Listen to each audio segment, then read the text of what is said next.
jemaat, sebentar kami memulai ibadah, kita berdoa terlebih dahulu. Mari tundukkan kepala, kita berdoa. Sungguh kami ucap syukur Tuhan, terima kasih untuk pagi hari ini. Engkau baik, Engkau dahsyat, Engkau luar biasa Tuhan.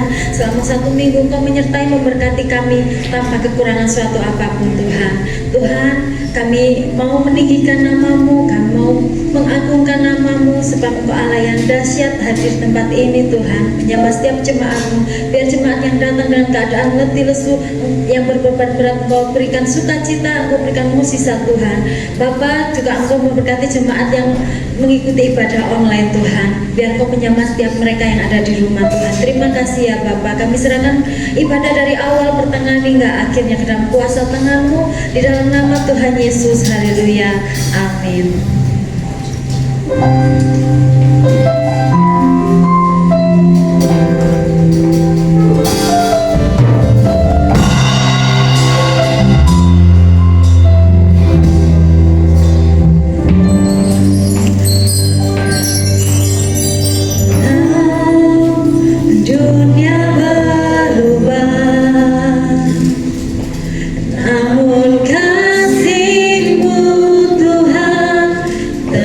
Sama di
namamu. Haleluya. Amin. Percaya hari ini ada sukacita luar biasa? Yes, mari menari untuk Tuhan. Amin. Sukacitaku.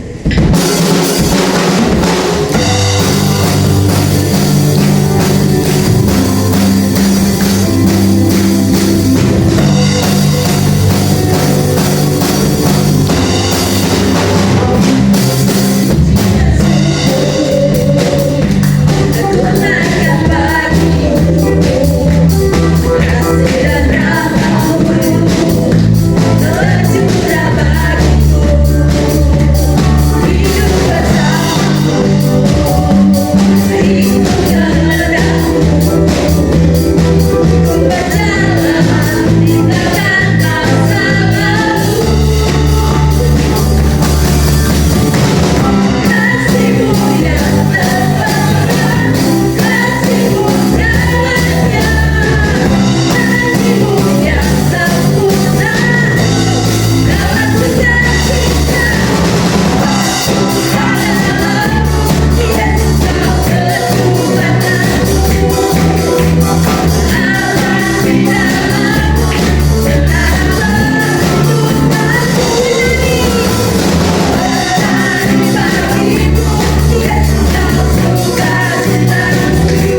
saya mau sedikit cerita. Seperti lagu yang barusan kita nyanyikan ya, Dia Allah yang nggak pernah berubah. Apa yang nggak pernah saya pikirkan, apa yang nggak pernah kita pikirkan, Dia sanggup membuatnya. Saudara, saya ini orangnya sebenarnya gaptek sama sosial media ya. Main TikTok itu sebenarnya saya tuh gak jarang gitu main TikTok gitu. Saya lihat ada teman saya yang sukses di TikTok, dia punya usaha terus jadi viral rame gitu. Lah saya tuh mau gitu, mau belajar gimana sih caranya gitu ya. Tapi kan ya nggak semudah itu ya gitu loh. Terus saya bilang sama Mami, saya pingin live sih, tapi kok followersku kayak 200 gak bisa gitu loh. Terus Mas Benny bilang beliau follower saya loh, saya iso live. Tak pikir lagi, ya lah, beli kok cara instan ya gitu ya. Beli followers, terus iya lek, apa followersnya itu aktif ya. Kalau nggak percuma dong ya gitu. Gak wes, jangan jawab. Padahal udah nyari harganya sekian gitu. Nanti tinggal nambah gitu. Tapi ya nggak tak lakuin, aku nggak jawab, nggak sih gitu. Terus tiba-tiba nggak tahu gimana fitur live itu muncul di TikTok gitu. Duh, kok bisa ada live-nya ya? Padahal followersku masih 200, nggak tahu juga ya aku gitu. Tiba-tiba udah ada fitur live, biasanya nggak ada. Lupa berarti aku sih sok live gitu. Aku sok live ya, tak coba live so. Tapi namanya aku tuh orangnya ya maluan ya di depan kamera mau ngomong apa ya gitu. Terus gini, coba live gak ada yang lihat saudara. Terus dia ngomong apa, mau nyapa apa, ngomongnya gimana gak tahu. Terus tiba-tiba temanku yang dia udah punya usaha viral itu mainlah ke warung. Aku nanya, kamu lo followersnya banyak yo, kalau live masih nonton banyak, ya apa sih caranya gitu kan. Terus diajari sama dia, pokoknya kalau live pertama itu 10 menit pertama harus punya AP2. Jadi yang satunya tep-tep gitu loh. Satunya itu biar apa algoritmanya TikTok naik gitu. Jadi saudara, besoknya tak praktekin live di warung, yang suruh tak tep-tep itu suami anak saya. Ayo tep-tep gitu. Jadi yang lihat saya live itu yang lihat suami sama anak saya gitu. Tak suruh tep-tep gini ya, biar maksudnya naikin penonton gitu. Jadi itu pun berjalan beberapa minggu tuh gitu. Pokoknya aku setia gitu ya, mau nyoba gitu loh. Jadi kalau suami gitu, ayo buka Kristo cepet gitu. Jadi saudara saya tuh gitu sama anak saya. Dan itu perkembangannya cepet, saya juga heran nggak tahu gimana ya. Tiba-tiba bikinlah saya pikir gini, kalau saya orang nggak lihat saya, nggak tahu siapa saya, nggak mungkin lihat saya di live kan. Jadi orang harus tahu siapa saya dulu baru, oh ini Mbak Dewi tak lihat gitu kan ya.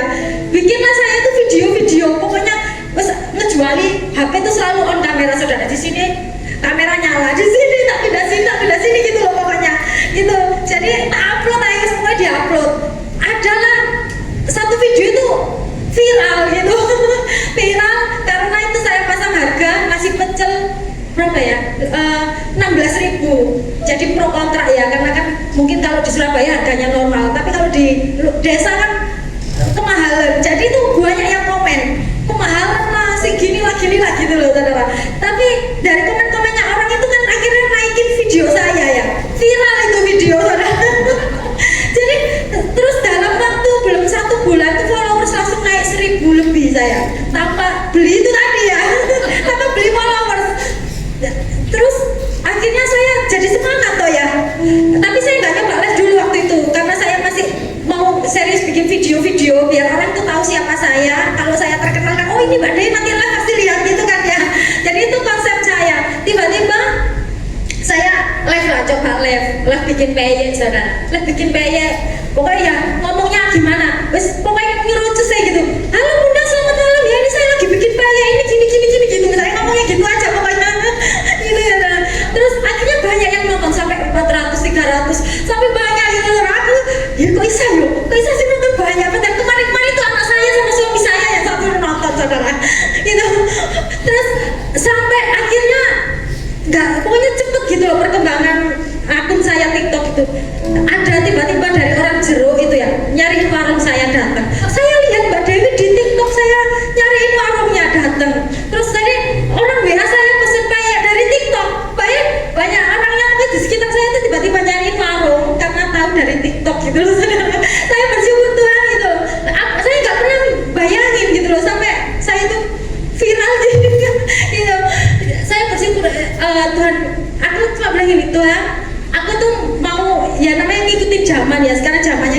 gitu harus ngikutin.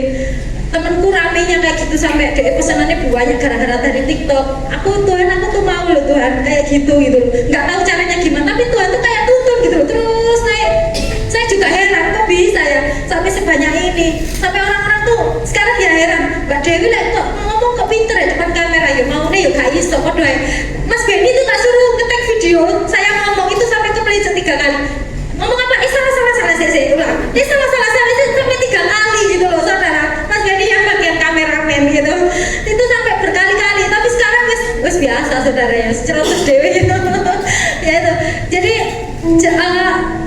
percaya Tuhan punya rencana gitu buat saudara. Seperti apa yang saya nggak pernah bayangin saudara, dari TikTok yang gara-gara nasi pecel 16.000 yang viral itu ya saudara, mendatangkan orang dari Jero, orang Kebraon itu datang nyariin warung, orang Dreorejo itu sampai pagi gitu, Mbak aku lihat TikToknya sampai jual, anakku sampai tak gini, mau kemana Mak? Nyari lauk di mana? Di warungnya Mbak Dewi di SMP Negeri 40. Si jauh nih sih Mak, kurang ada tak boleh lauk. Sampai gitu loh, orang dari Dreorejo datang mau beli lauk ke saya gara-gara lihat di TikTok gitu loh.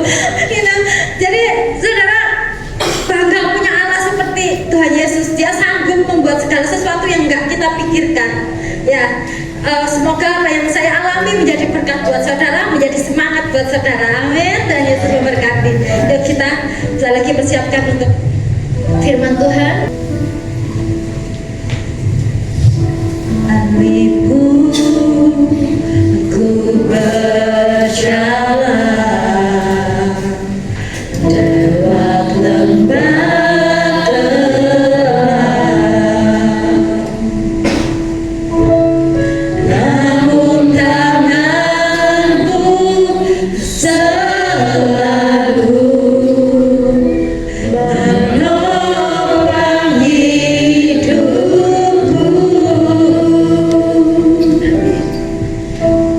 Saat ku dalam ketakutan, Kau hadir di sisiku. Kau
hidup kami. Sekarang kami mau duduk diam. Tuhan tolong setiap kami sehingga kami boleh memiliki telinga seorang murid, dan biarlah Tuhan mengurapi setiap kami, tak terkecuali dari depan sampai belakang, sehingga setiap kebenaran firman Tuhan itu boleh menjadi rema dalam hati kami. Tuhan tolong setiap hati kami sehingga menjadi tanah yang baik untuk ditaburi benih firman Tuhan, sehingga setiap kami boleh menghasilkan buah yang dikehendaki Tuhan. Tolong kami dengan segala keterbatasan kami Tuhan. Kami tidak mampu, sungguh kami butuh Tuhan. Kami butuh Tuhan untuk menyadarkan setiap kami bahwa kami butuh Tuhan. Terima kasih Bapak, terima kasih. Kami mengucap syukur. Kami tahu hanya firman-Mu lah yang sanggup memerdekakan hidup kami. Di dalam nama Tuhan Yesus kami sambut kebenaran firman Tuhan. Haleluya, amin. Bapak Ibu silakan duduk. Terima kasih, puji Tuhan. Kalau tadi sudah mendengarkan kesaksian dari Ibu Dewi B. Perbedaannya saya Ibu Dewi A. Ya, bahwa orang yang mengandalkan Tuhan itu pasti ada jalannya. Bukan karena kuat kita, bukan karena hebat kita, tetapi benar-benar karena kemurahan Tuhan. Roh Kudus lah yang memampukan. Di mana ada kemauan, di situ pasti ada jalan. Puji Tuhan. Bapak Ibu Saudara terkasih, pagi hari ini kita akan bersama-sama belajar tentang pertumbuhan rohani. Jadi pertumbuhan rohani itu kan adalah suatu proses di mana anak Tuhan menjadi serupa. Goalnya itu menjadi serupa dengan Kristus. Bukan tanpa tujuan, tetapi tujuannya adalah menjadi serupa dengan Kristus. Jadi suatu pertumbuhan rohani itu butuh proses, bukan instan, tetapi membutuhkan proses. Nah, kita ingat ya, kalau secara jasmani waktu kita kecil orang tua kasih kita makan, tujuannya apa? Supaya bisa besar, bertumbuh. Sama halnya dengan kerohanian kita ini juga perlu diberi makan. Dan memang kerohaniannya diberi makan pakai apa? Pakai bubur surga. Pastinya dengan firman Tuhan. Kita mau cek apakah kerohanian kita hari ini ada pertumbuhan atau tidak. Yang pertama, kita mau cek ya sama-sama. Kita tidak saling menghakimi, tetapi biar kita boleh cek di dalam kehidupan kita sendiri. Yang pertama adalah memiliki kerinduan untuk mengetahui dan melakukan firman Tuhan. Apakah dalam hidup kita, di antara Bapak Ibu Saudara terkasih, hari ini masih rindu dengan firman Tuhan atau tidak? Gak perlu dijawab, cukup jawab secara mandiri di dalam hati. Kalau tadi kan dijelaskan bahwa bagaimana seorang anak kecil makan untuk bertumbuh dia perlu disuapin. Gak mungkin anak kecil itu bisa makan sendiri. Pasti saudara terkaget-kaget kalau lihat anak bayi bisa cari makan sendiri ke meja makan, kaget ya. Nah ini anak kalau dia sudah bertumbuh artinya menjadi dewasa. Gak mungkin kalau anak itu dikasih makan terus tetap kecil, dia pasti akan bertumbuh. Nah kalau sudah bertumbuh, sudah besar, apakah makannya harus disuapin lagi? Tentu tidak. Dia pasti secara naluri, orang kalau sudah dewasa dia pasti kalau lapar ya cari makan ke dapur. Mama masak apa hari ini? Kalau udah pulang sekolah mungkin kan, atau pulang kerja, ada makanan apa, otomatis udah besar. Artinya dia bertumbuh. Lah kan kalau seumpama ada orang bilang begini, makanya nggak boleh ya nyalahin kayak begini nih. Aku nggak senang di gereja itu, aku nggak bertumbuh. Kalau sampai bicara seperti itu, perlu dipertanyakan, berarti dia apa? Tidak bertumbuh. Dia adalah bayi yang masih mengharapkan disuapin. Bayi itu kan sedikit-sedikit lapar, artinya minta makan. Kalau dia menjerit lagi, mungkin itu popoknya basah entah apa, tapi yang jelas itu anak kecil. Kalau orang sudah bolak-balik datang ke gereja, lalu dia bilang, saya tidak bertumbuh di gereja tersebut, yang dipertanyakan adalah kita, bukan gerejanya. Ya, kalau kamu memang bertumbuh, kewajibanmu memberi makan untuk rohanimu sendiri, tidak jaga satu minggu satu kali baru makan. Orang kalau makan satu minggu satu kali bisa diketahui jadi apa? Siapa di sini yang satu hari bisa 3 kali? Satu hari 3 kali, kalau diganti 3 hari sekali. Bayangkan jadi apa? Jadi zombie. Pasti lemas, nggak bisa ngapa-ngapain. Disuruh kalau pas kematian Tuhan Yesus cuma disuruh puasa dari jam berapa? Malam sampai nanti kita bertemu lagi ibadah sore di sini. Iku loh banyak yang nggak puas karena apa? Nggak kuat.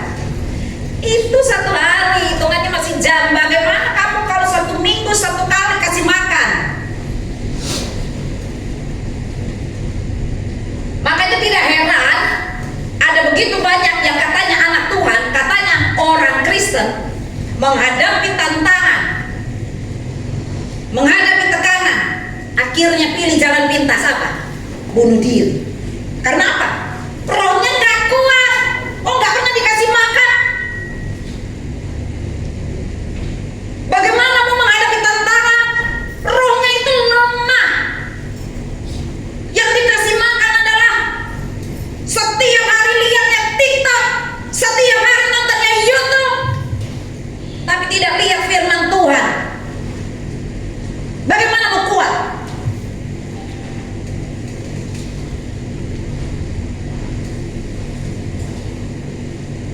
Terlebih kondisi saat ini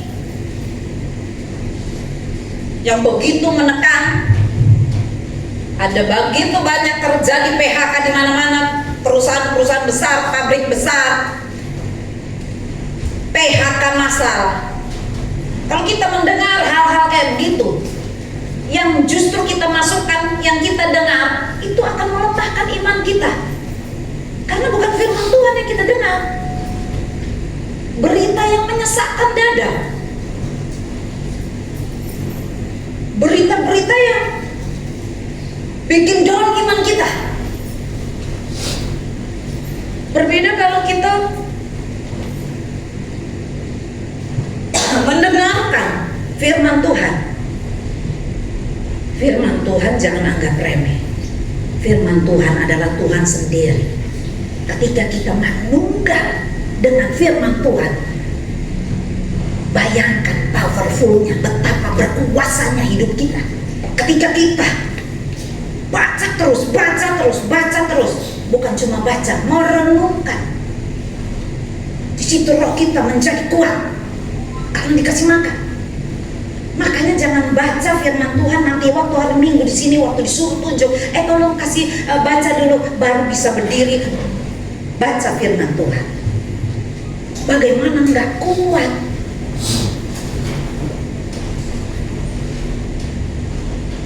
bisa diharap. Biarlah firman Tuhan itu menjadi satu kehausan bagi kita, kerinduan.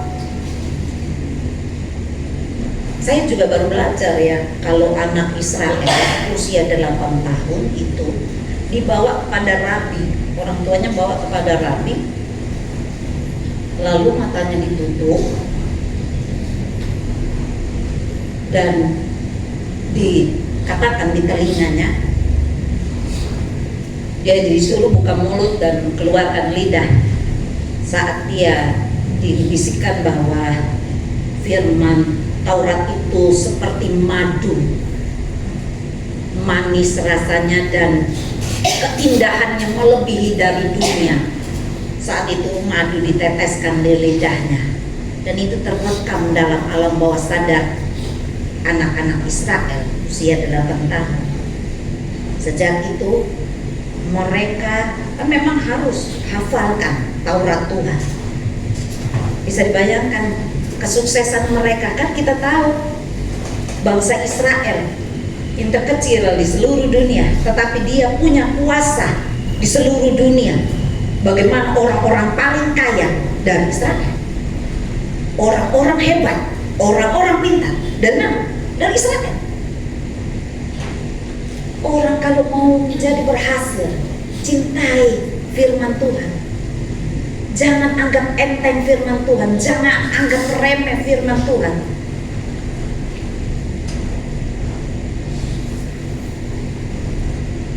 Saking luar biasanya firman Tuhan, iblis tahu caranya menghancurkan kita. Yang dibilang anak-anak Tuhan, dia tahu caranya merusak anak Tuhan, disibukkan dengan hal-hal yang tidak jelas, disuruhlah nonton, entah itu nonton sosmed, sok sibuk padahal tidak produktif, tidak bikin apa-apa. Iblis tahu kalau kita sungguh-sungguh dengan firman Tuhan, dia pasti kalah. Itu sebabnya dia berusaha menghancurkan anak Tuhan dengan dibikin sibuk. Bukan langsung datang kepada Tuhan dengan kiki-kiki, tidak. Dia bikin kita sibuk sampai lupa baca tuh firman Tuhan. Non-stop, melek mata sampai tutup mata, HP di tangan, nonton terus, nggak tahu apa yang ditonton.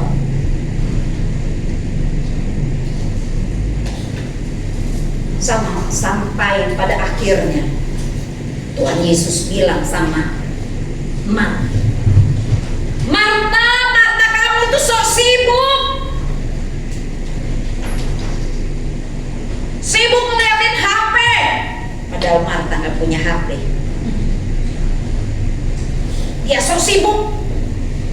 Coba lihat Maria, dia perhatikan firman Tuhan dengan seksama, nggak sok sibuk kesana kemari ketika firman Tuhan dibentangkan. Sok sibuk kesana kemari, tunggu lihat piring, tunggu lihat masakan, tunggu lihat toilet.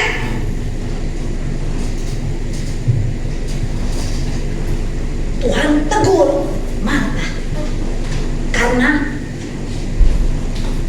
yang Maria pegang itu tidak dapat diambil dari dia lagi. Firman Tuhan dia perhatikan dengan seksama. Kalau di dalam Kisah Para Rasul,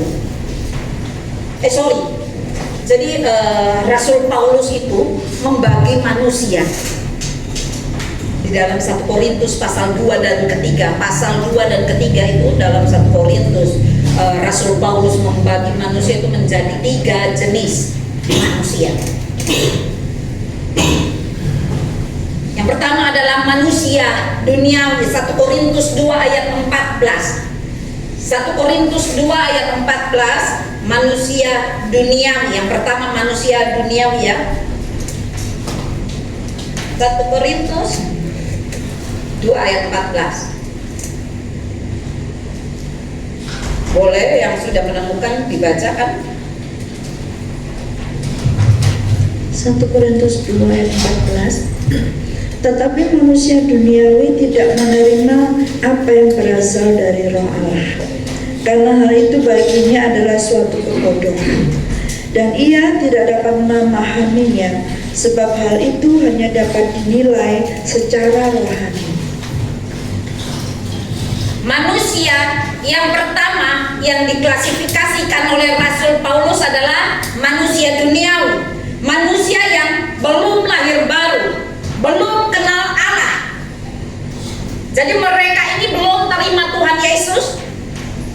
Mereka memiliki pemikiran yang sangat logis, tetapi buta secara rohani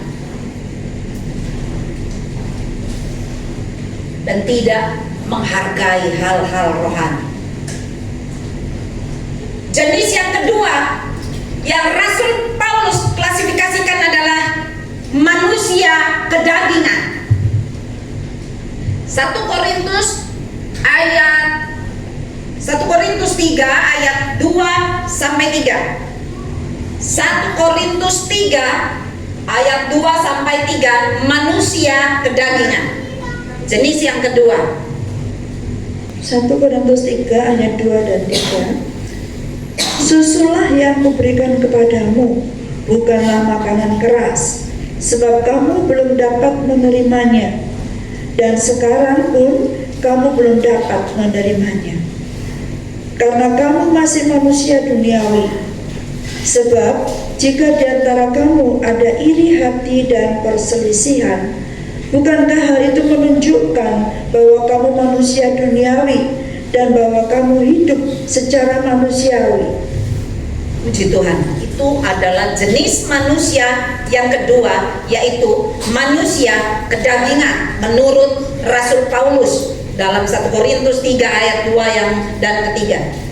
Bagaimana manusia kedagingan ini adalah orang yang sudah percaya Yesus tetapi cara hidupnya tidak menunjukkan Yesus dalam hidupnya, tidak mencerminkan anak Tuhan. Kalau tadi seumpamanya di pertama bahwa orang kalau bilang aku di gereja tersebut tidak bertumbuh, artinya dia masih bayi rohani. Nah, ini masih masuk dalam klasifikasi manusia kedagingan. Dia masih bayi rohani, tidak bertumbuh. Kalau di adonan kue bilangnya bantet. Saya tidak bisa bikin kue, tetapi saya tahu bantet itu seperti apa. Tidak mengembang ke kanan dan ke kiri. Bayi rohani, tidak ada pertumbuhan. Bagaimana di situ dikatakan penuh iri hati. Kita mau cek loh, kita cek. Saya tidak berhak menghakimi, tetapi kita bisa cek melalui firman Tuhan, karena standar kebenaran firman Tuhan inilah yang menjadi pedoman bagi anak Tuhan. Kalau dibilang manusia kedagingan itu penuh iri, suka bertengkar, suka memecah belah, mengadu domba. Sebentar ngomong, kamu jangan ke sini, yang situ bilang jangan ke sini, kamu di sana, kamu di sini, suka memecah belah.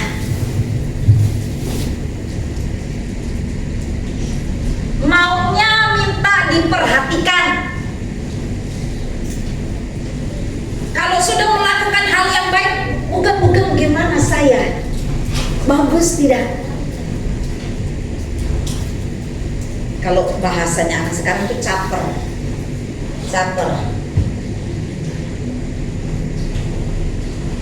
Jadi dia aktif melakukan kegiatan rohani, melakukan kegiatan ini itu hanya sebagai ajang eksistensi, mendapat pengakuan. Bahasanya anak muda tuh gini, saya suka belajar anak muda, bahasanya haus validasi. Dikit-dikit posting, nih aku nih, begini nih, aku dong, kayak begini, ini dong aku. Bukan Tuhannya, dirinya. Ya jelas, karena dia masih manusia kedagingan. Kalau di luar pulau, saya nggak tahu sih di sini, saya nggak tahu. Kalau di luar pulau itu, kalau merayakan Natalnya dengan mabok-mabokan, yang datang ke gereja 1 tahun sekali itu waktu Natal, dia pulang gereja pasti dengan minum-minuman, dan dia bilang itu nggak masalah, kita sedang merayakan Natal, Bray, kita happy, nggak apa-apa, cuma setahun sekali merayakan Natal dengan mabok-mabokan, pesta pora. Kalau di Surabaya kayaknya saya nggak nemu, atau saya nggak pernah keluar, saya nggak tahu. Duniawi dalam pola pikir dan tindakan.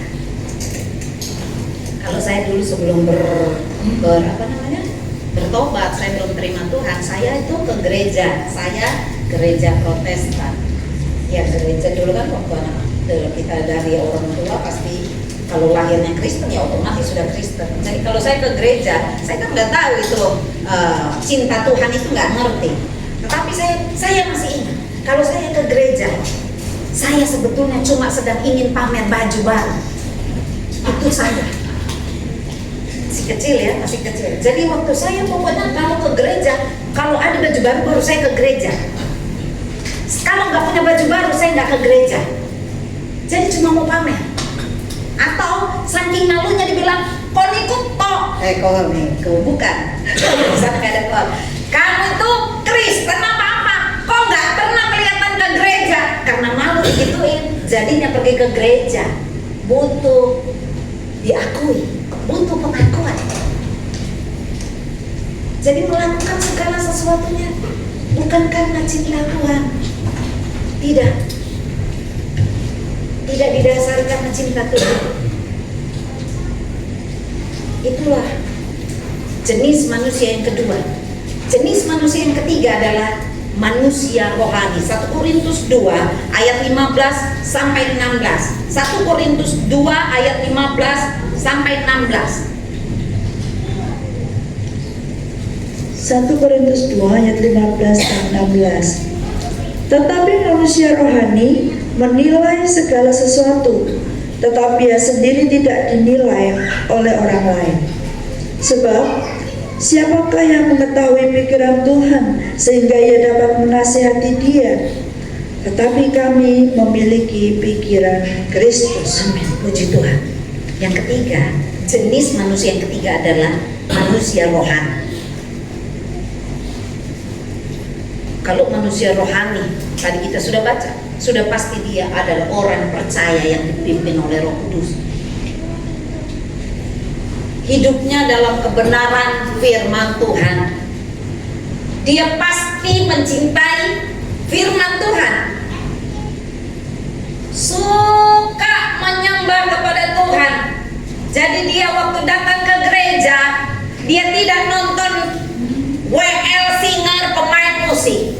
Dia tidak terbuka mulutnya cuma melihat yang begini, atau malah lebih parahnya bukan melihat. Ada yang mungkin waktu puji-pujian tertidur, saya nggak tahu. Orang kalau manusia rohani, dia pasti suka memuji Tuhan karena nanti di sorga pekerjaannya bukan ngulek, bukan masak, bukan becak, tetapi memuji menyembah Tuhan. Jadi kalau di sini nggak mau training, tidak mau dilatih, jadi maunya kemana? Boleh ditanya diri sendiri. Nggak suka menyembah Tuhan, nggak suka memuji Tuhan, mau kemana? Tanyakan dengan keras kepada diri sendiri. Karena kalau bukan kita yang mencambuk lagi, siapa? Siapa kita mau harapkan? Wong kadang kakak rohani saja tidak didengar. Kamu siapa? Kamu bukan siapa-siapa, berani-berani tegur saya. Itu keangkuhan kita, itu manusia kita, naturalnya kita. Siapa kamu berani tegur saya? Jadi berharaplah kepada Tuhan, minta hati yang baik. Ketika dia nasihati firman Tuhan, Tuhan itu saya.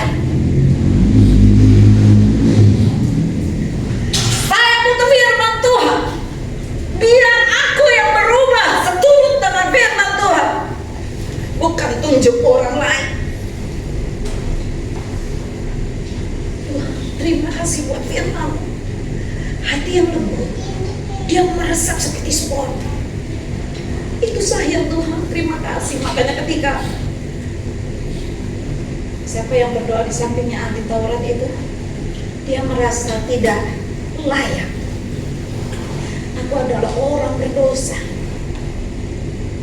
Justru Tuhan peduli orang yang hancur hati mengakui. Justru Tuhan respect dengan orang seperti itu. Galatia 2 ayat 20. Galatia 2 ayat 20. Kasih roh kita firman Tuhan supaya roh kita boleh kuat. Galatia 2 ayat 20.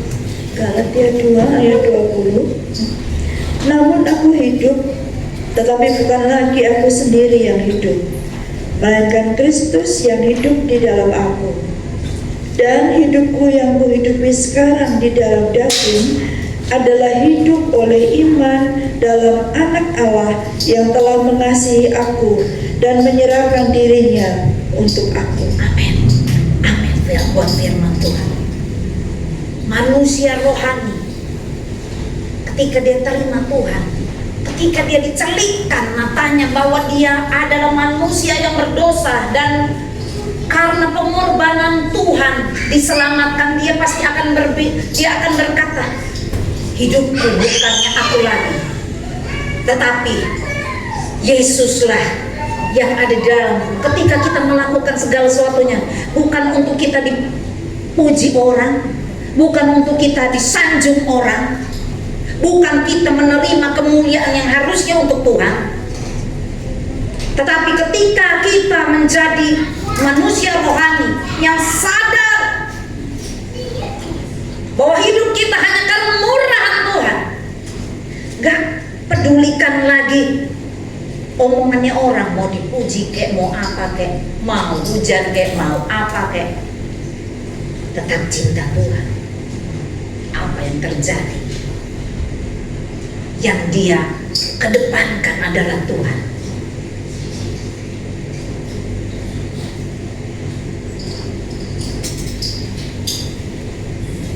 Saya pernah punya tetangga. Jadi waktu itu musim banjir, karena kami di kos-kosan, rumahnya banjir. Saya baru beli sanyo, karena waktu itu airnya sering mati. Jadi kita semua sekos-kosan tuh harus punya sanyo. Tetapi ini yang portable, yang masih bisa bawa sana bawa sini, dipindah-pindah. Waktu itu dia bilang pinjam. Saya nggak berpikir macam-macam, jadi saya pinjamkan. Besoknya saya mau pakai, saya minta dong. Ternyata itu sanyo masih baru beli, dan saya pergunakan untuk mandi dan cuci piring. Tetapi selama tetangga saya dipakai buat apa? Nyedot banjir. Tuhan Yesus tolong aku, saya bilang. Wah, rasanya ini sudah berasap di kepala. Tuhan tolong aku. Saya sudah kepengen damprat sekali. Kamu nggak tahu saya ya. Saya dari luar pulau berani sampai datang ke Jawa. Itu artinya saya sudah tidak punya takut. Saya bilang seperti itu dalam hati. Tetapi Tuhan Yesus baik. Saya diingatkan kembali. Kalau saya bikin kayak begitu, dasar Kristen nggak tahu, mungkin dia ngomong kayak begitu, tapi yang jelas saya ingat, kalau nanti saya berkelahi, apa kata orang? Tuhan Yesusnya suka berkelahi, ngajarin kayak begitu. Tuhan, jadi sambil jengkel, sambil nangis. Saya nangis karena jengkel, kan itu baru dipakai banjir, tapi saya nggak bisa melawan. Tuhan, saya mau dia pikul salib, ini memang sakit banget, saya bilang gitu. Sakit banget. Oh, orang belinya susah-susah tuh, 500.000 buat saya tuh gede gitu kan. Saya nangis gitu, sambil nangis, tapi ya sudah Tuhan, saya mengampuni. Tuhan, tapi ketemu dia tuh saya masih jengkel, saya nggak mau nyapa, dan biarin dah. Tapi pada akhirnya, kalau kamu mengampuni terus kamu cuek-cuek kayak begitu, di mana kasihmu? Tuhan Yesus, sekali lagi saya, luar biasa ya mengikut Tuhan. Saya mengampuni dan saya langsung pasrah diri saya. Ketika saya jadi jengkel, saya pasrah diri saya challenge diri saya, tegur, sapa. Ya Bu, bagaimana kabar? Saya bukan munafik, tetapi saya men-challenge diri saya. Kalau enggak begituin, saya pasti akan mendiamkan dia selamanya. Puji Tuhan, dan sekarang tetap menjadi tetangga yang baik. Dia tidak pernah tahu kejengkelan saya. Hanya Bapak Ibu Saudara, jangan kasih tahu ya. Ya puji Tuhan. Kita jenis yang mana? Manusia yang duniawi tadi, atau manusia yang kedagingan, sudah lahir baru tapi menolak dikendalikan firman Tuhan, hidup masih dikendalikan daging. Yang ketiga, hidup tunduk pada kendali Roh Kudus. Nah, itu tadi klasifikasi. Belum loh ya, belum. Jangan tarik nafas dulu, saya belum selesai. Jadi Bapak Ibu Saudara terkasih, itu tadi klasifikasi yang diberikan oleh Rasul Paulus. Tadi kan kita sedang membahas bahwa kita cek apakah kerohanian kita ini bertumbuh atau tidak. Yang pertama tadi adalah memiliki kerinduan, haus dan lapar akan firman Tuhan. Yang kedua, memiliki kesadaran keberadaan Tuhan. Atau nggak usah jelima, kita suka nggak bergaul dengan Tuhan, otomatis bergaul dengan Tuhan. Kita suka nggak berdoa, kita suka nggak. Saya pernah lihat video anak umur berapa itu ya, dia bilang kayak begini. Mungkin Bapak Ibu sudah pernah lihat video lama, ngomongnya cadel-cadel begitu. Selamat malam Tuhan Yesus, kamu lagi apa? Itu kata-kata sederhana, tapi bisa menumpak saya. Coba ya, Tuhan Yesus, kamu lagi apa? Saya sendiri gak pernah loh berdoa kayak begitu. Itu kan menggambarkan, menyiratkan satu kerinduan seorang yang pengen ngajak ngobrol. Pernah gak sih Bapak Ibu Saudara punya teman, hei lagi apa? Tanpa apa tuh namanya? Tanpa gengsi lah ya, pokoknya itu nggak gengsi. Lagi apa? Itu kan teman karib banget atau kayak begitu. Kalau sampai bisa bertanya kayak begitu, kamu lagi apa sekarang? Kesannya sederhana tapi dalam banget. Dan saya waktu itu tertembak, itu anak kecil, tapi saya nggak pernah tanya gitu sama Tuhan. Tuhan lagi apa? Nggak pernah. Terus saya langsung, Tuhan, terima kasih. Lewat video sederhana, Tuhan bisa bicara. Tuhan tuh kepengen sekali kita itu ngobrol sama Tuhan, bukan cuma untuk minta-minta, tapi cuma say hello. Gimana Tuhan? Gimana kalau kita sedang ngobrol-ngobrol sama teman?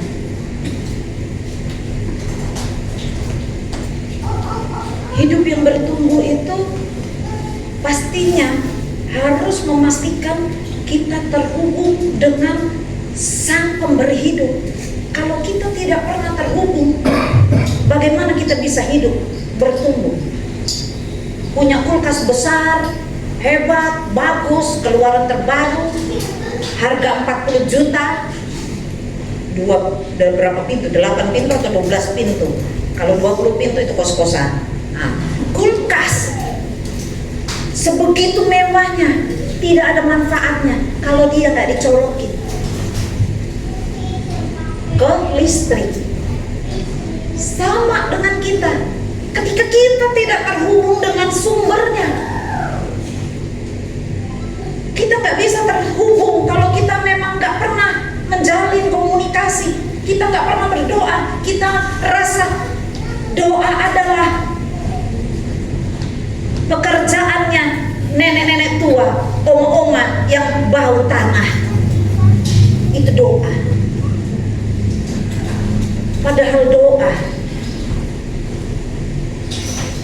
dibutuhkan semuanya. Yesaya 40 ayat 31. Yesaya 43 ayat 31. Tetapi orang yang menanti-nantikan Tuhan mendapat kekuatan baru. Mereka seumpama raja wali yang terbang dengan kekuatan sayapnya. Mereka berlari dan tidak menjadi lesu. Mereka berjalan dan tidak menjadi lelah. Orang yang menanti-nantikan Tuhan mendapat kekuatan baru. Bapak Ibu percaya apa tidak? Saya pernah mendapat persoalan 2012, tahun 2012. Itu bagi saya itu, kalau bisa dibilang tergeletak. Itu bagi saya sangat berat. Sebagai seorang diri di Pulau Jawa yang nggak punya siapapun dan menghadapi persoalan, kondisi lagi hamil 8 bulan. Saat saya menerima berita tersebut, saya tidak bisa makan 3 hari 3 malam. Saya baru sadar nanti waktu saya gemetar karena lapar ya, hamil dan tidak makan 3 hari. Itu baru sadar lapar ketika gemetar, lemes nggak punya apa-apa. Tetapi saya terima firman Tuhan. Saya cuma bilang, saya berdoa dan di dalam hati timbul katakan pujian, menaikkan pujian bagi Tuhan. Saya cuma bilang dengan yakin dan percaya, kekuatan yang baru timbul dalam hati. Saya cuma bilang haleluya, puji Tuhan, haleluya. Entah kenapa dalam perkataan haleluya, puji Tuhan, haleluya, puji Tuhan, tiba-tiba itu seperti iman saya tahu, yakin bahwa itu akan selesai. Saya bilang haleluya, puji Tuhan. Saya nggak tahu beratus kali saya mengatakan, saya cuma bilang haleluya, puji Tuhan, berdasarkan dorongan dari hati saya. Dan ternyata Tuhan buka jalan dan memang Tuhan tolong saya. Jadi orang yang, Bapak Ibu, saya nggak ngerti cara menyampaikannya, tetapi orang yang praktek saja yang bisa ngerti. Ketika kita berdoa, kita pasti dapat kekuatan. Doanya sungguh-sungguh, bukan cuma sekedar nih pagi, siang, sore, pagi, siang, sore. Enggak seperti itu. Ketika kita menantikan Tuhan, amin, benar dan amin, kita mendapat kekuatan baru. Seperti Raja Wali. Raja Wali ternyata kalau nggak ada badai dia terbangnya rendah. Tetapi kalau ada badai dia bisa naik karena dia semakin tinggi. Dia nggak pernah kepak-kepakan sayap, dia cuma membentangkan sayap. Anak Tuhan, jangan takut sama masalah. Kalaupun ada masalah, kita nggak cari masalah, tapi kalau ada masalah, bersikaplah seperti Raja Wali. Dengan pertolongan Tuhan, menantikan Tuhan, kita mampu melakukan segala perkara besar. Jangan mau ditipu iblis, jangan mau diintimidasi. Habislah kamu, habis. Kamu akan malu sama tetanggamu kanan kiri. Jangan percaya iblis, percayalah firman Tuhan.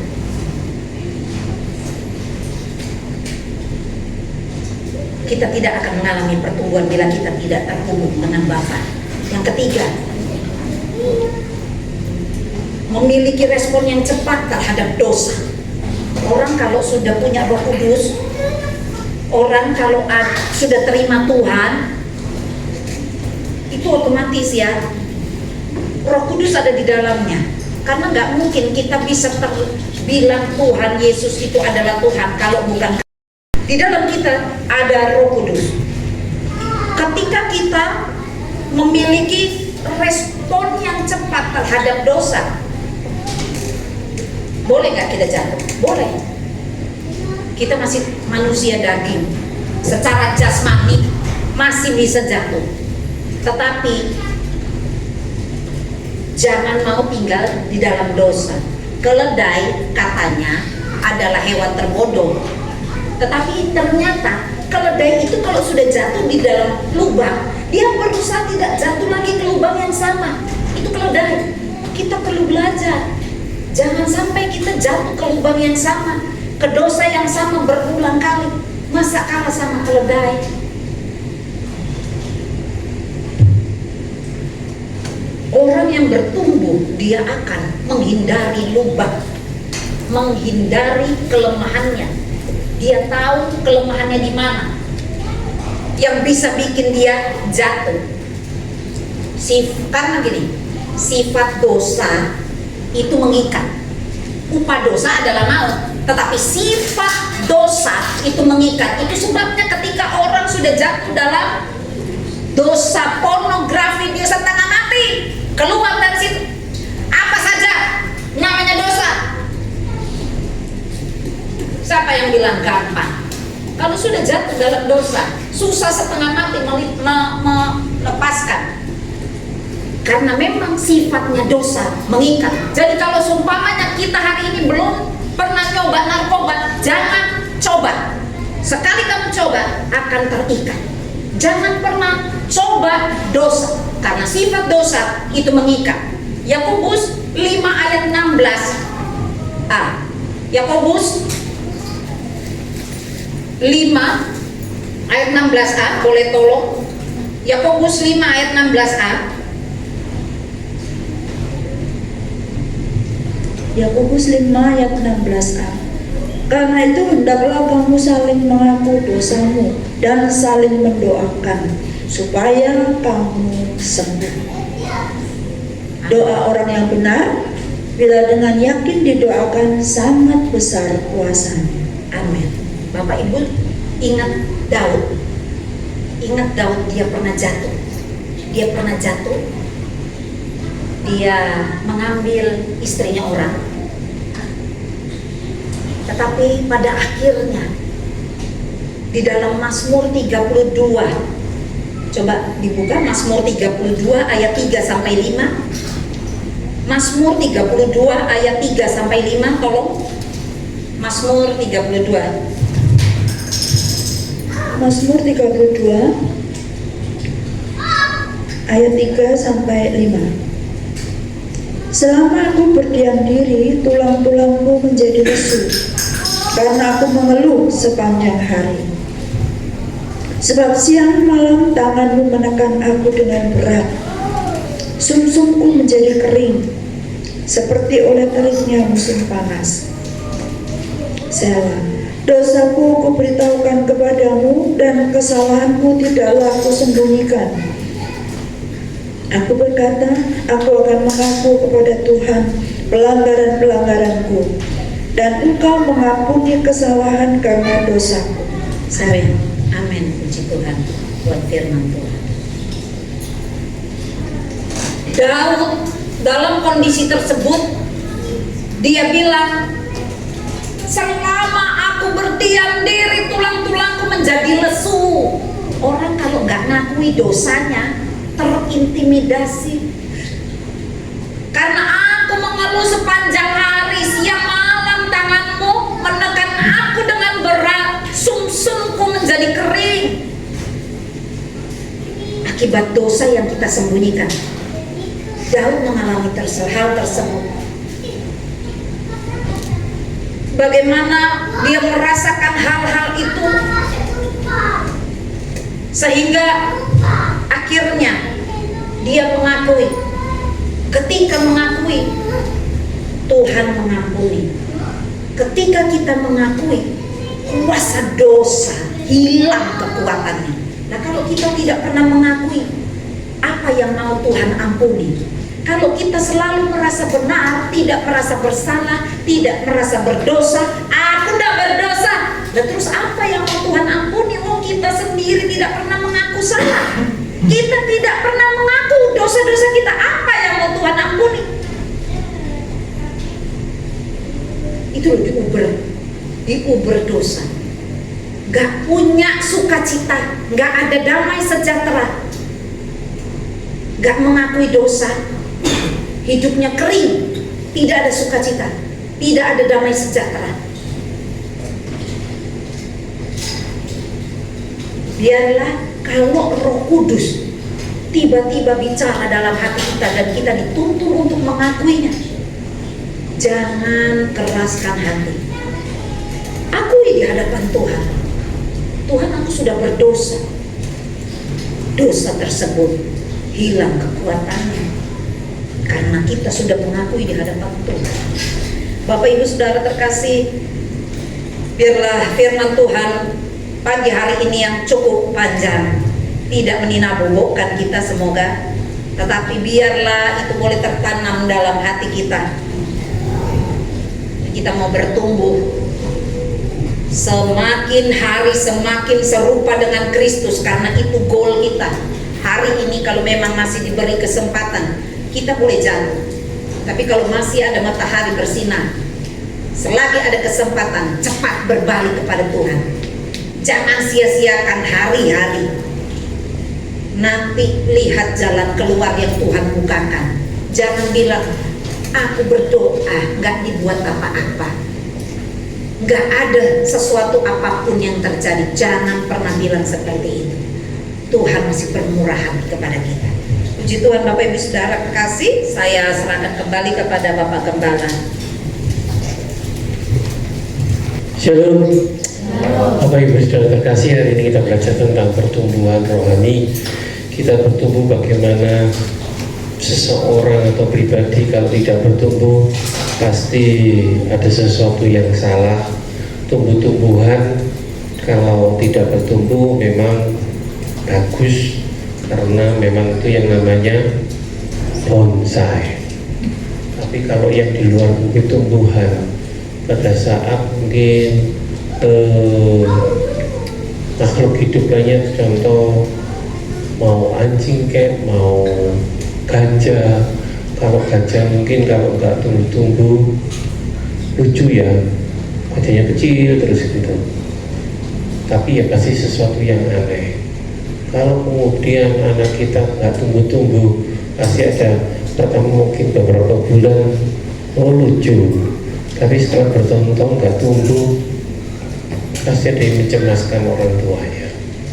Demikian juga kalau kita tidak bertumbuh, yang susah Tuhan kita. Amin. Berapa kali kita disiram oleh air, yaitu firman Tuhan, Roh Kudus tiap minggu, atau mungkin pada waktu kita lihat YouTube sekarang karena zaman teknologi. Tapi kalau kita tidak bertumbuh dari mungkin tahun sekian sampai tahun sekian, ya tetap aja. Biarlah kita hari ini dengan segala kerendahan hati dan dengan pertolongan Roh Kudus, Bapak Ibu boleh merenungkan dalam hati, saya sudah bertumbuh Mbak. Pada saat kita mungkin diberi tugas, apakah kita bisa melaksanakan tugas itu atau kita tetap aja nggak bisa tante, oh nggak bisa. Tapi biar kita bertumbuh, sekali lagi bertumbuh. Kenapa sih ada ayat yang terdahulu akan menjadi terkemudian, yang kemudian akan menjadi terdahulu? Orang Kristen ataupun orang anak Allah atau orang yang percaya kepada Tuhan, ada yang langsung mengalami pertumbuhan secara rohani, tapi ada yang bertahun-tahun stagnasi. Dan yang stagnasi mungkin akan mempertanyakan, kenapa Pak Gem, ataupun kenapa kok Tuhan dia dipakai Tuhan, kenapa aku masih seperti ini saja? Yang jadi pertanyaan, apakah manusia kita diisi oleh makanan yang bergizi? Apakah tubuh rohani, manusia rohani kita diisi hal-hal yang dari firman Tuhan? Kalau kita punya satu talenta, biarlah kita dikatakan di firman Tuhan, biarlah kita bertumbuh menjadi 2, 3, 4, 5, 6 talenta. Tapi kalau talenta itu disimpan dalam tanah, seperti hamba yang tidak setia, pada waktu tuanya datang, tuanya hanya berkata, gimana talenta? Ya daripada hilang saya simpan Tuhan. Jangan sampai Tuhan Yesus berkata, pergilah engkau hai hamba yang tidak setia. Tapi hari ini biar kita bertumbuh dalam nama Yesus. Amin. Salah satunya adalah doa. Apakah kita berdoa hanya pada waktu makan, atau berdoa pada waktu pagi dan malam? Apakah kita boleh bersaat teduh di tengah kesibukan yang semakin sibuk? Anak sekarang sibuk, studi, PR banyak, yang bekerja semakin sibuk. Gak usah orang lain, saya aja di rumah, mungkin istri sampai tanya, tapi terus. Tapi di tengah-tengah itu apakah kita, yang penting tadi itu ada terhubung. Kenapa adalah terhubung dengan? Karena itu adalah salah satu cara dunia tidak bertambah mudah, dunia semakin parah. Hari ini Israel sudah perang lawan Iran, gak tahu dampaknya seberapa jauh. Tapi biarlah kita semakin bertumbuh, karena tekanan ataupun pressure hidup, struggle kita harus tetap struggle, harus tetap berjuang. Karena hidup adalah pilihan, tapi hidup juga adalah harus kita memutuskan.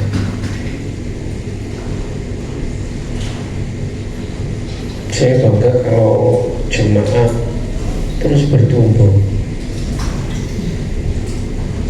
Ada kesaksian-kesaksian yang membuat mereka terus bertumbuh.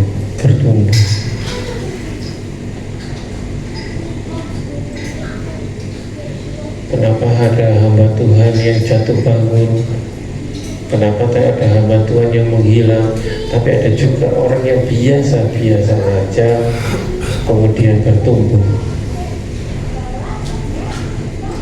Tadi disaksikan juga oleh pemimpin pujian bagaimana dari tidak bisa main TikTok sekarang menjadi seorang TikTokers. Semua perlu proses, semua boleh bertumbuh. Tapi satu hal, biar kita tetap haus akan firman Tuhan. Amin. Seperti rusa rindu sungai, rindu air yang membawa kehidupan. Bagaimana kita menghadapi hidup ini kalau kita tidak diberi makanan yang bergizi, yaitu firman Tuhan. Saya undang pemain musik, leader singer ke depan.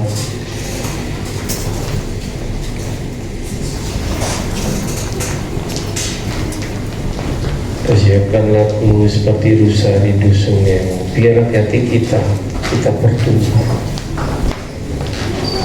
Ada keinginan,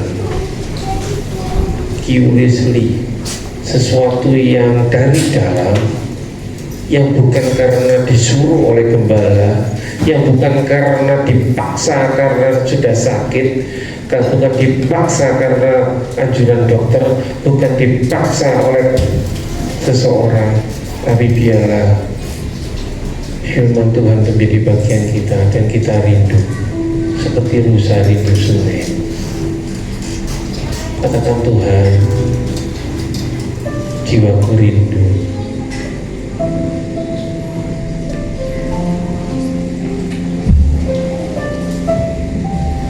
Biar jemaat merenungkan firman Tuhan.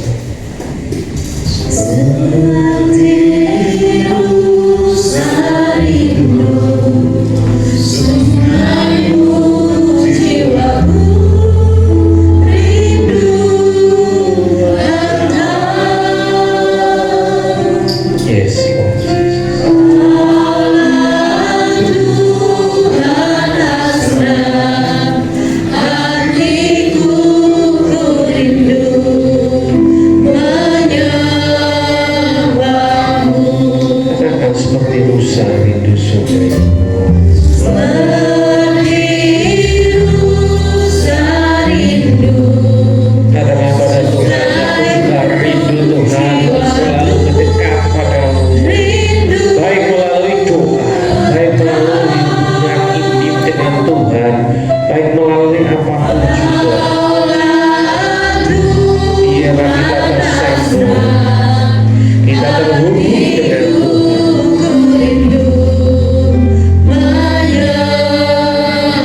mengurapiku.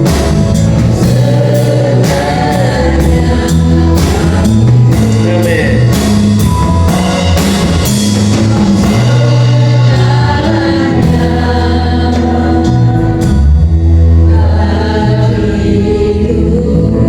Yesus, biar jiwa kami merindukan Engkau Tuhan. Kami selalu haus akan firman Tuhan, untuk menunjang pertumbuhan iman kami, untuk menunjang pertumbuhan manusia roh kami, sehingga kami tidak menjadi kanak-kanak rohani, tapi kami menjadi manusia yang terus bertumbuh, baik secara tubuh, tapi jiwa kami, iman kami dari hari ke hari diperbarui, sehingga kami tidak minum susu, tidak makanan-makanan yang halus, tapi biarlah kami boleh makan makanan yang keras, dan itu menunjukkan bahwa kami bertumbuh dan bertumbuh. Terima kasih Bapa. Roh Kudus, biarlah memeteraikan firman Tuhan, sehingga firman ini tidak berlalu begitu saja, tapi setiap hari dan setiap waktu kami boleh menemukan rema. Dan hari ini kami Tuhan, kami diingatkan untuk kami menjadi manusia roh yang bertumbuh di dalam Tuhan. Ada pertumbuhan rohani, ada pertumbuhan yang selain Tuhan lihat, sekeliling kami lihat bahwa kami bertumbuh, bukan kami menjadi bangtat. Terima kasih Bapa. Kau berkati hamba-Mu Ibu Dewi yang sudah mendengar firman Tuhan.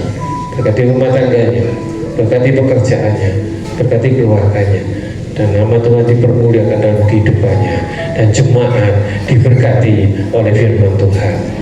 Terima kasih Bapa. Dalam nama Yesus kami berdoa dan mengucap syukur. Haleluya. Amin. Siap tangan memberi persembahan, saya minta Bu yang untuk berdoa. Bapak, terima kasih kami mengucap syukur Tuhan pagi yang indah ini Tuhan, mana Engkau telah berada di tengah-tengah kami melawan setiap kami Tuhan. Terima kasih kalau kami sudah memuji memuliakan nama-Mu Tuhan, dan kami juga sudah mendengarkan sebagian dari isi hati-Mu yang Bapa. Kiranya Engkau memberkati hamba-Mu yang menyampaikan kebenaran firman Tuhan, dan biarlah Engkau juga memberkati keluarganya, pelayanannya Tuhan, berkati Bapa. Terima kasih Tuhan, biarlah setiap firman yang disampaikan boleh menjadi rema dalam kehidupan kami jemaat-jemaat Tuhan, sehingga kami jemaat yang mendengar boleh menjadi pelaku dari firman-Mu sendiri Bapa. Tuhan, terima kasih kalau sebentar kami akan memberi korban persembahan. Biarlah Engkau sendiri yang memberkati setiap tangan-tangan yang memberi Tuhan, dan biarlah setiap persembahan kami itu boleh menjadi pekerjaan Tuhan di tempat ini ya Bapa. Terima kasih Bapa, terima kasih dalam nama Tuhan Yesus kami berdoa dan mengucap syukur. Haleluya. Kita musikan sebuah kepada Bapa.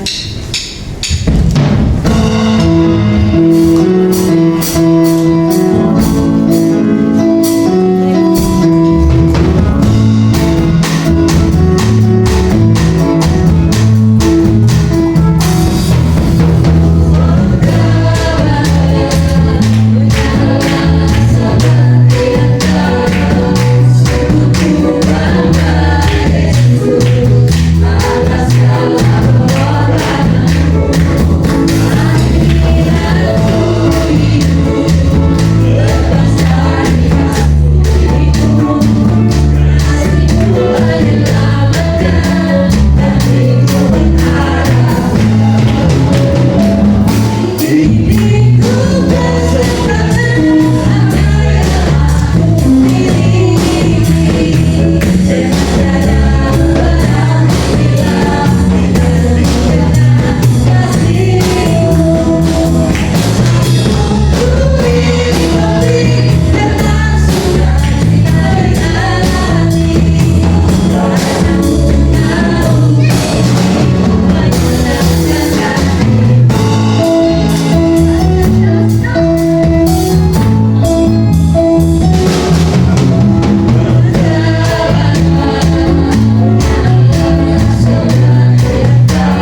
Haleluya, puji Tuhan. Shalom.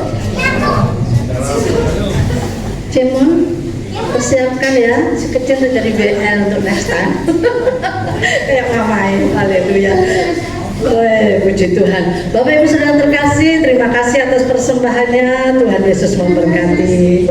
Haleluya. Nanti ganti mama ya. Kapan nanti BL? Yesus dahsyat. Berapa banyak kita diberkati pagi hari ini.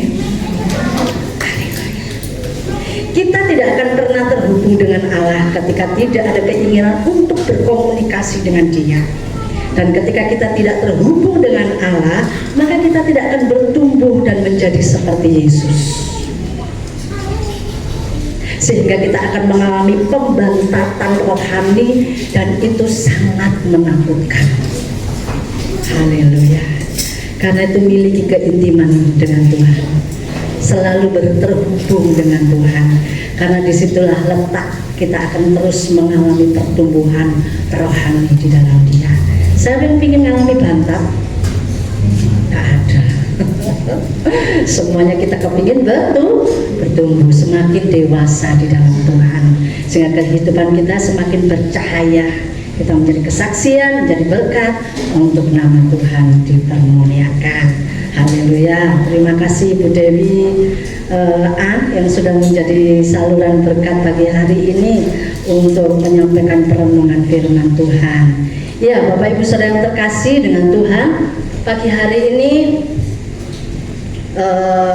kita sudah terima berkat luar biasa. Kesaksian juga sangat memberkati kita. Saya percaya bahwa Tuhan sangat mengasihi kita. Dalam situasi keadaan apapun juga pertolongan yang tepat pada waktunya. Nah, kalau kita selalu terhubung dengan Tuhan, Tuhan pasti kasih jalan keluar. Mungkin kelihatannya sepele, ya, tapi akhirnya jadi viral.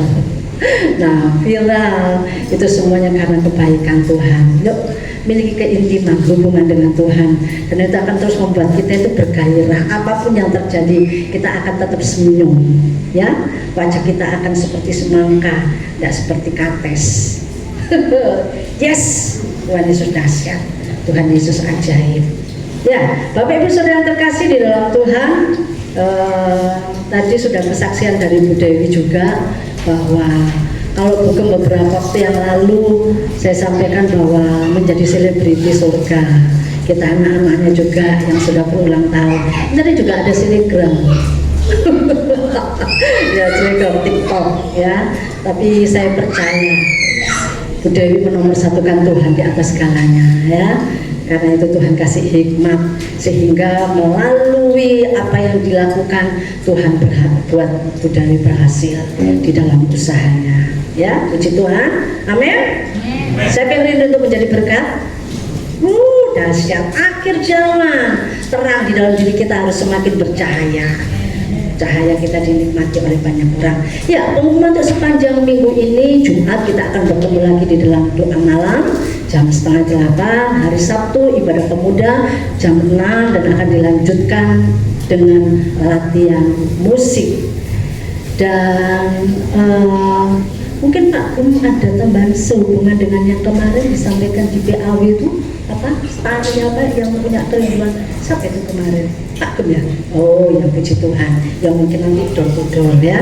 Semuanya kita jadi berkat, jadi kesaksian. Haleluya. Saya rasa itu ada tambahan Pak Gem sudah. Sekali lagi Tuhan Yesus memberkati Bu Dewi dan semua kita. Shalom. Saya serahkan kembali kepada Allah. Saya udah coba kembali berdiri.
bersyukur karena kita sudah beribadah, kita boleh memuji Tuhan dan kita sudah mendengar firman Tuhan.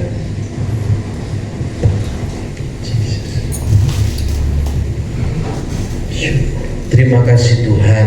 Saat ini kami mengucap syukur karena pada hari ini kami boleh menikmati Roh Kudus yang selalu menyertai dalam setiap ibadah kami pada pagi hari ini.